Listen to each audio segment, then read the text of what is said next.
Hello everyone. जैसा कि last video में मैंने आप लोगों को बताया था कि मैं आप लोगों को बताऊंगा कि नेट प्रॉफिट और पॉजिटिव कैश फ्लो दोनों अलग अलग हैं। तो वो कैसे अलग अलग हैं यही बताने के लिए ये वाला वीडियो मैं बना रहा हूँ।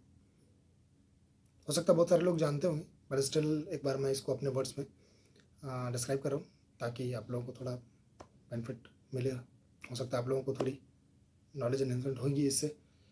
तो चलिए स्टार्ट करते हैं। तो जैसा कि मैंने लास्ट वीडियो में आप लोगों को बताया था कि नेट प्रॉफिट जो है वो सेल्स में से सारे एक्सपेंसेस माइनस करने के बाद आता है। जितने तरीके के एक्सपेंसेस हैं वो सब माइनस करने के बाद नेट प्रॉफिट आता है सेल्स में से। ठीक है, तो मतलब ये है कि नेट प्रॉफिट हमें ये बताता है कि किसी बिजनेस को करने से अगर कोई सेल हो रही है तो उसकी मार्जिन इतनी है कि वो सारे एक्सपेंसेस को कवर कर सके और उसके बावजूद भी कुछ सरप्लस बच जाए। सारे खर्चों को पूरा करने के बाद कुछ मार्जिन, कुछ सरप्लस बच जाए। नेट प्रॉफिट ये बताता है। वहीं कैश फ्लो क्या कहता है? कैश फ्लो बेसिकली कंपनी के लिक्विडिटी को बताता है। लिक्विडिटी क्या? लिक्विडिटी इन द सेंस कि कंपनी में क्या फंड, कैश बोल रहे हैं उसको या फंड बोल रहे हैं, इसको आप एक ही समझिएगा। मैं वर्ड यूज़ करूँगा, फंड यूज़ करूँगा या कैश यूज़ करूँगा, तो इसको आप एक ही अभी समझिएगा। तो क्या कंपनी में इतने फंड हैं कि वो अपने सारे एक्सपेंसेस अपने बेयर कर सके, सबके पेमेंट कर सके। जो एक्सपेंसेस हमने देखे थे कैश फ्लो नेट प्रॉफिट बनाते वक्त, electricity expenses, salary, rent, business promotion, advertisement, मतलब जितने तरीके के स्टेशनरी, जितने तरीके के एक्सपेंसेस थे, इलेक्ट्रिसिटी वगैरह, तो उन सबको बुक्स में तो हमने तो दिखा दिया, बट एक्चुअली में पेमेंट भी तो करनी पड़ेगी। पेमेंट कहाँ से होगी? फंड से। फंड चाहिए ना उसके पास, उसके लिए फंड से पेमेंट होगी। तो वो कैश फ्लो जो है वो उसी फंड को बताता है कि क्या कंपनी के पास इतने फंड हैं कि क्या वो इतने सारे एक्सपेंसेस को पे कर सके। उसके बावजूद अगर कुछ सरप्लस बच जाता है तो पॉजिटिव कैश फ्लो है, और अगर नहीं तो नेगेटिव कैश फ्लो है। मतलब कैश, उसके पास फंड ही इतने नहीं है कि वो अपने सारे एक्सपेंसेस को पूरा कर सके। तो इसका मतलब क्या हुआ?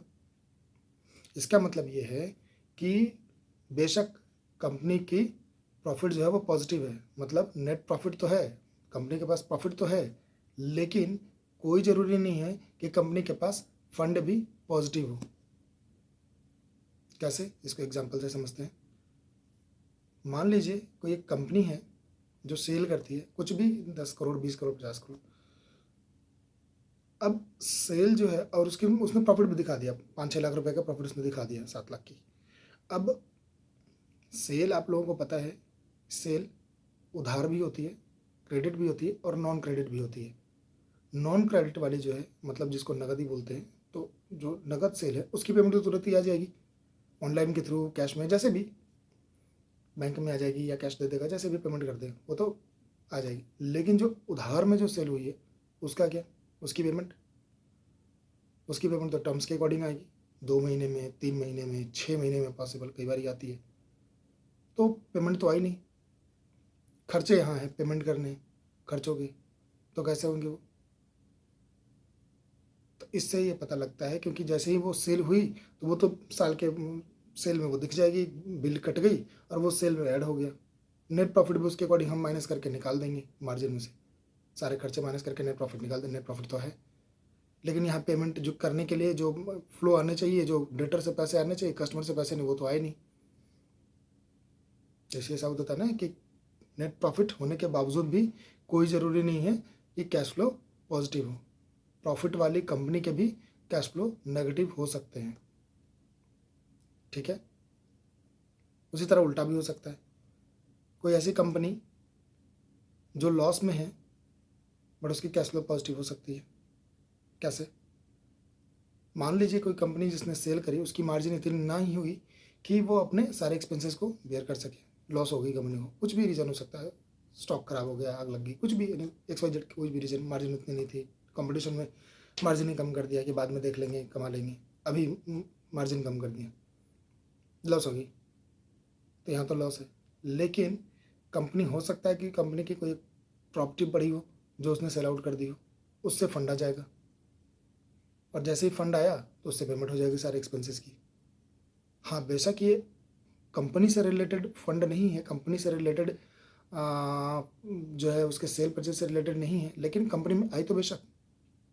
जैसे मैंने लास्ट वीडियो में आप लोगों को बताया था कि अगर कोई प्रॉपर्टी वगैरह सेल करता है तो वो नॉन ऑपरेटिंग प्रॉफिट होता है, और उसको हम नेट प्रॉफिट से उसको मानते नहीं हैं। अग्रीड, आज भी मैं वही बोल रहा हूँ। लेकिन फंड तो आया, प्रॉफिट तो बिजनेस से रिलेटेड प्रॉफिट नहीं है, लेकिन बिजनेस में पैसा तो आ गया, उसको यूज़ तो कर सकते हैं। ठीक है, तो दोनों बातें यहाँ क्लियर हो गई कि अगर नेट प्रॉफिट हो तो कोई ज़रूरी नहीं है कि उसका कैश फ्लो भी पॉजिटिव हो, और अगर कैश फ्लो पॉजिटिव है तो कोई ज़रूरी नहीं है कि कैश फ्लो में नेट प्रॉफिट भी हो सकता है उसको लॉस हो, लॉस में चल रही हो कंपनी, दोनों पॉसिबल है। अच्छा, एक चीज़ और मैं आप लोगों को बता दूं कि कैश फ्लो जो है वो प्राइवेट लिमिटेड कंपनीज़ हैं उनके लिए इम्पॉर्टेंट है, वो उनके लिए कंपलसरी है बनाना, लेकिन उसके तरीके अलग है। उसको गवर्नमेंट ने बताया हुआ प्रोप्राइटरशिप को, और पार्टनरशिप हमको नहीं, किसको, प्राइवेट लिमिटेड कंपनी को। गवर्नमेंट ने इंस्ट्रक्शन दिया हुआ है, मैंडेटरी है उनको लिए बनाने के लिए, वो profit and loss account balance sheet के साथ में कैश फ्लो स्टेटमेंट बनाएंगे ही बनाएंगे। बट उसके लिए उन्होंने तरीका बताया हुआ कि कैसे बताएंगे। उन्होंने कैश फ्लो को 3 पार्ट में बांटा हुआ है। पहला पार्ट होता है cash flow from operating activity. Operating activity क्या, जिसमें यही सेल परचेज, इससे रिलेटेड जो इनफ्लो आउटफ्लो हो रहा है, सेल परचेज से रिलेटेड, वो स्टॉक परचेज कर रहे हैं या सेल कर रहे हैं, वो ऑपरेटिंग एक्टिविटी।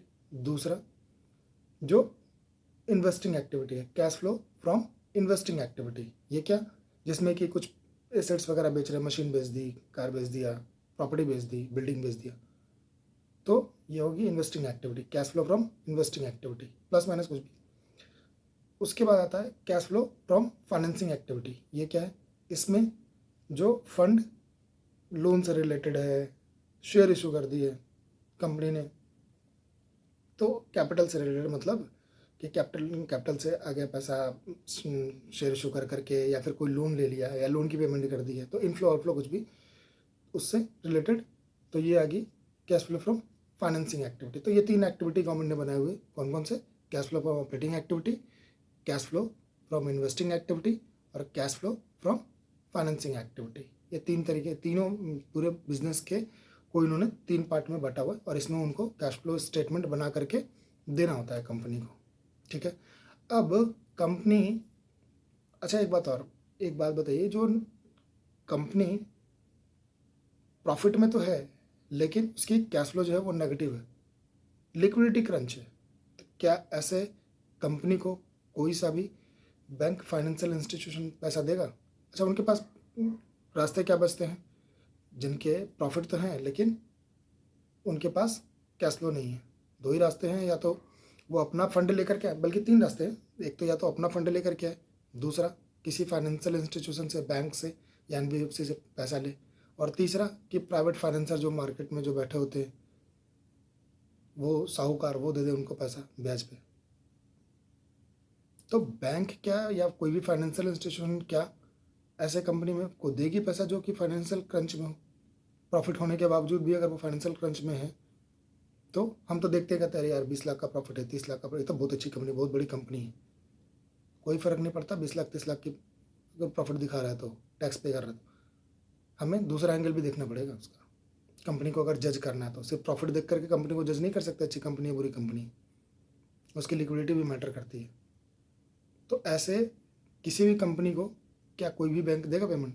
नहीं देगा लोन, कोई भी बैंक नहीं देगा। अच्छा, पता कैसे लगता है किसी की कंपनी को देख करके, जो प्रॉफिट दिखा रहा है तो कैसे पता लगेगा कि ये फाइनेंशियल क्रंच में है, इसको दिक्कत आ रही है फंड की? पता लग जाएगा कैसे? उसके बैंकिंग को देखिए, उसके बैंक स्टेटमेंट खोलिए, उसमें देखिए उसकी ईएमआई लगातार बाउंस हो रही होगी, या बाउंस नहीं भी हो रही हो, पे भी कर रहा होगा, तो 4 की 10 को, 10 वाली ईएमआई 20 को, या अगले महीने में, ऐसे करके लगातार हो रहा होगा उसके साथ पिछले कुछ महीनों से। ओडीसीसी लिमिट चल रही होगी, उसकी इंटरेस्ट पे नहीं कर पा रहा होगा, या जैसे तैसे पे कर पा रहा हो, 2 बार में 3 बार में नहीं कर पा रहा होगा वो पेमेंट। हमेशा वो ओवर यूटिलाइज होगी लिमिट उसकी, ओडीसीसी की लिमिट ओवर यूटिलाइज होगी।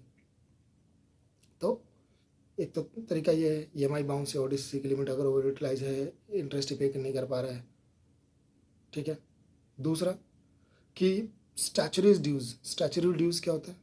स्टैच्यूटरी ड्यूज़ का मतलब जो गवर्नमेंट के ड्यूज़ हैं, कौन कौन से?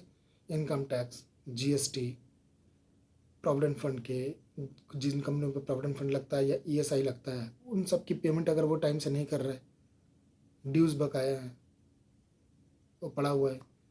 हालांकि जो सीए उनके ऑडिट करते हैं, जो ऑडिटर होते हैं उनके, जो ऑडिट रिपोर्ट आती है उनमें उनको, जो सीए उनको मैंडेटरी होता है, उनको लिखना होता है कि ये सारी कंपनियां जो, ये कंपनी जो है वो अपने स्टैच्यूटरी ड्यूज़ को पेमेंट नहीं कर रही है टाइम से, उनको रिपोर्ट करनी होती है सीए को, जो उनके ऑडिटर होते हैं उनको। तो ये वहाँ से भी दिख जाता है, ऑडिट रिपोर्ट से भी, तो वो अपने स्टैच्यूटरी ड्यूज़ की पेमेंट नहीं कर रहे होंगे। तीसरा कि लगातार लोन लिए जा रहे हैं, पिछले 1 साल में 9 महीने 8 महीने में काफ़ी सारे लोन ले लिए, उसके बावजूद फिर और उनकी बहुत सारी सिविल इंक्वायरी दिख रही है पिछले 3-4 महीने में, लोन लेने के बावजूद बहुत सारी डिस्परेटली अप्लाई कर रहे हैं कि जहाँ से भी मिल जाए, इधर से भी मिल जाए। क्यों? क्योंकि उनको फंड मैनेज करना है, फंड ही नहीं उनके पास। फंड मिल जाएगी, अगर नहीं मिलेगी तो लगातार वो क्रैश कर जाएंगे वो इमिडिएटली, तो उनको फंड चाहिए अपने किसी तरीके से सपोर्ट करने के लिए। ठीक है। दूसरा कि उनकी पेमेंट अगर डेटर के पास सक जाए, बैलेंस शीट में देखिए उनके सेल्स के अगेंस्ट में डेटर काफ़ी खड़े होंगे, डेटर बहुत ज़्यादा अमाउंट के होंगे उनके, तो ये सारे इंडिकेशंस हैं।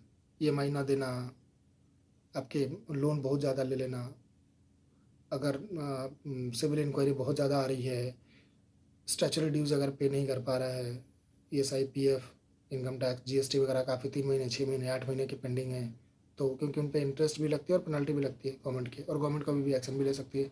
तो ये जानने के बावजूद अगर वो नहीं कर रहे तो इसका मतलब क्या है? तो कुछ तो प्रॉब्लम है उसके पास। उसके बाद अच्छा एक चीज़ और कि नेगेटिव कैश फ्लो क्यों रहेगा, क्या ऐसे रीज़न होंगे जिसकी वजह से कि कैश फ्लो नेगेटिव हो जाएगा? उसके कुछ रीजन्स, बहुत सारे रीज़न हो सकते हैं, कुछ रीजन्स मैं आपको, जो मेजर रीजन्स है वो मैं आपको बता रहा हूँ। पहला कि मार्जिन ही लो जा रहा, कंपटीशन मार्केट में बहुत हो गई, बहुत कंपटीशन हो गई, अब अपने को सर्वाइव करने के लिए मार्जिन डाउन करना पड़ा, अदरवाइज़ क्या होगा, कॉम्पिटिटर सारे कस्टमर तोड़ के ले जाएंगे। तो जो पुराने कस्टमर हैं उनको सस्टेन करने के लिए मार्जिन डाउन कर दिया। अब मार्जिन इतना कम कर दिया कि जो अपने फिक्स्ड एक्सपेंसेस हैं, जो खर्चे हैं, वही पूरे नहीं पड़ रहे। कुछ एक्सपेंसेस तो फिक्स ही होते हैं, जैसे आपकी सेल जितनी भी हो आपको सैलरी तो देनी पड़ेगी, स्टाफ तो इमीडिएटली आप हटा नहीं सकते, रेंट आपको देनी पड़ेगी, इलेक्ट्रिसिटी बिल आपको देनी पड़ेगी। तो जो मुझे जो फिक्स, आपको पता ही होगा कि एक्सपेंसेस 2 तरीके के होते हैं, एक फिक्स्ड एक्सपेंसेस होता है, एक वेरिएबल एक्सपेंसेस होता है। वेरिएबल एक्सपेंसेस होता है जो आपके सेल्स के अकॉर्डिंग होता है, ठीक है, जितनी मशीन चलेगी उतना इलेक्ट्रिसिटी बिल रहेगा, जितनी मशीन चलेगी उतना उसमें जो कंज्यूम जो होता है मशीन के अंदर में वो उतना होगा। लेकिन कुछ चीज़ें जो फिक्स है, जैसे रेंट हो गया, इलेक्ट्रिसिटी बिल हो गया, और रेंट सैलरी वगैरह हो गया। दूसरा ये है कि डेटर से पेमेंट नहीं आया टाइम से। तीसरा कि क्रेडिटर परेशान कर रहा है कि नहीं, अगर सामान चाहिए, मतलब कि सप्लायर परेशान किया जा रहा है कि अगर पैसे दोगे, कैश में पेमेंट करोगे तभी सामान दूंगा, तभी सामान, अदरवाइज मैं सप्लाई नहीं, माली सप्लाई नहीं करूँगा। चौथा कि स्टॉक कितना ज़्यादा परचेज कर लिया, वो बिका नहीं स्टॉक, वो तो फंड कहाँ, स्टॉक में अगर ब्लॉक हो गया। उसके अलावा अगर मान लो कोई प्लांट एंड मशीनरी, मैंने कुछ प्रोजेक्ट किया, कुछ प्लान किया कि और कुछ प्रोडक्शन करेंगे, प्रोडक्शन बढ़ाएंगे, और मैंने प्लांट एंड मशीनरी खरीद ली, हालांकि मेरी प्रोडक्शन बढ़ी नहीं, अब मेरा पैसा क्या हो गया, प्लांट एंड मशीनरी में ब्लॉक हो गया। तो ये सारे रीज़न है। उसके बाद अगर मान लीजिए कि अगर कुछ और एक ही साथ में बहुत सारे प्रोजेक्ट स्टार्ट कर दिए और उसमें से कोई सा भी पूरा नहीं हुआ, तो क्या, थोड़ा थोड़ा थोड़ा थोड़ा पैसा हर जगह लग गया, पूरा कुछ नहीं हुआ, पैसा कहीं से निकल नहीं रहा है। क्योंकि अगर प्रोजेक्ट कंप्लीट होगा तभी पैसा आएगा, तो प्रोजेक्ट कंप्लीट हुआ नहीं, पैसा आया नहीं, तो इस चक्कर में पैसा ब्लॉक हो गया। तो ये सारे रीज़न है जहाँ की पैसा ब्लॉक होने की वजह से कैश फ्लो जो है आपका वो नेगेटिव हो सकता है। ठीक है, चलिए आज के लिए इस वाले टॉपिक में इतना ही, देखते हैं नेक्स्ट कोई और नया टॉपिक लेकर के आता हूँ मैं। Okay, bye.